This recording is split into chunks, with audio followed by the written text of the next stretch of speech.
Coming to the present challenges, now the biggest challenge that is facing the opposition right now is the spate of defections that have taken place. We've seen what has happened with the TMC, and yesterday we saw how Shiv Sena UBT has been split up again.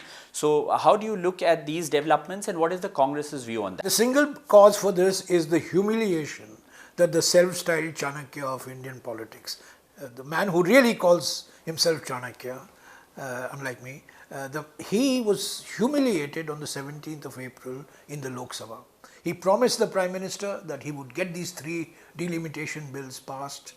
He could not muster more than 298 votes in the Lok Sabha. He needed 362 for a 2/3 majority. He thought he could brazen it out. He thought he could bamboozle, bulldoze his way through. But his bluff was called, and I think he decided to take revenge on that day for the humiliation he had been forced to suffer. And now he is busy. The Tod Phod ki Rajniti, he's trying to break. He broke the TMC, he's breaking the Shiv Sena, all in his search for a 2/3 majority in the Lok Sabha. That's what it is, And now you are seeing the truth of our 2024 campaign, the 400 par why? 400 पार इसीलिए पूछ रहे हैं, आपसे ये इसीलिए मांग रहे हैं कि हमें 400 सीट दीजिए ताकि संविधान का हम संशोधन कर सकते हैं, और संशोधन किस लिए करेंगे? आरक्षण को खत्म करने के लिए. That's what the whole logic of 400 par was. And now you are seeing why is he splitting all these parties? He's splitting the parties in his search for a 2/3 majority to amend the constitution. You think that they are looking for a 2/3 majority to amend the constitution to target reservations? Of course, I think the immediate target is for the delimitation bill, but the real target is to ending reservations. You look that in 2024, it was very clear what was happening. I mean, the ultimate objective is to end reservations as the constitution has provided.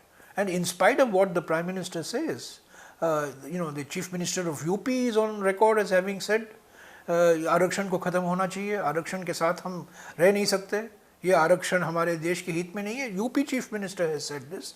The RSS leaders have weighed in against the reservations. So delimitation is the first milestone they want to pass.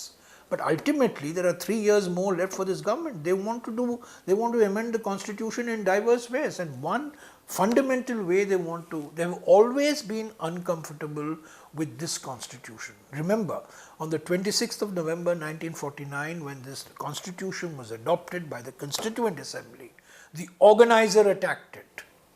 The effigies of Pandit Nehru, Dr. Ambedkar, Gandhi were all burnt. Of course, Gandhi by then had, he had passed away. But then, he was also criticized for having inspired Dr. Ambedkar joining the Constituent Assembly, because that was the reason how Dr. Ambedkar was made a member of the Constituent Assembly, including chairman of the drafting committee. So all these founding fathers were attacked for having given us this constitution. And they have always been uncomfortable. Look at the first amendment to the constitution. The first amendment to the constitution that was brought out in May 1951 was in response to a Supreme Court judgment which struck down reservations. And Dr. Ambedkar was the law minister then, and Pandit Nehru and others had a select committee of parliament. They brought out the first amendment, which was opposed by Shyama Prasad Mukherjee, who was then of course, by then he had resigned from Nehru's cabinet, and he was the founder of the Bharatiya Jansangh. So there's a long history of the RSS and the BJP, the Jansangh before and now the BJP, being against the very idea of reservations.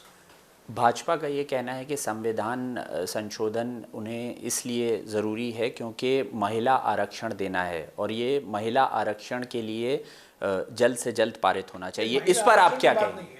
ये महिला आरक्षण की बात नहीं है, परिसीमन की बात है. ये परिसीमन के लिए ये 3 विधेयक लाए गए थे. हालांकि बताया जा रहा था कि महिला आरक्षण के लिए, महिला नारी शक्ति वंदन अधिनियम कब पारित हुआ? 3 साल पहले पारित हुआ. 23 सितंबर 2023 को पारित हुआ नए पार्लियामेंट बिल्डिंग में। 3 साल तक आपने उसको नोटिफाई ही नहीं किया और अचानक 16 अप्रैल रात को आप उसको नोटिफाई करते हैं। क्यों? मंशा क्या थी आपकी? तो ये बार बार जो कहते हैं कि नारी शक्ति वंदन अधिनियम को हम लागू करना चाहते हैं, 3 साल तक आप सोए थे, आपने कुछ नहीं किया। अचानक आपको याद आ गया कि महिला आरक्षण के आधार पर ही हम चुनाव लड़ेंगे। पर असली मुद्दा क्या था? असली मुद्दा परिसीमन का था और परिसीमन के खिलाफ ये वोट था। महिला आरक्षण के खिलाफ वोट नहीं था, ये परिसीमन के खिलाफ था। किस तरीके से परिसीमन किया जा रहा था, क्या प्रावधान किए गए थे, जो बोला गया, जो वादे किए गए थे वो पूरा नहीं किया गया संविधान संशोधन विधेयक में, उसके खिलाफ सारे के सारी पार्टियां एकजुट होकर इसके खिलाफ उन्होंने वोट दिया।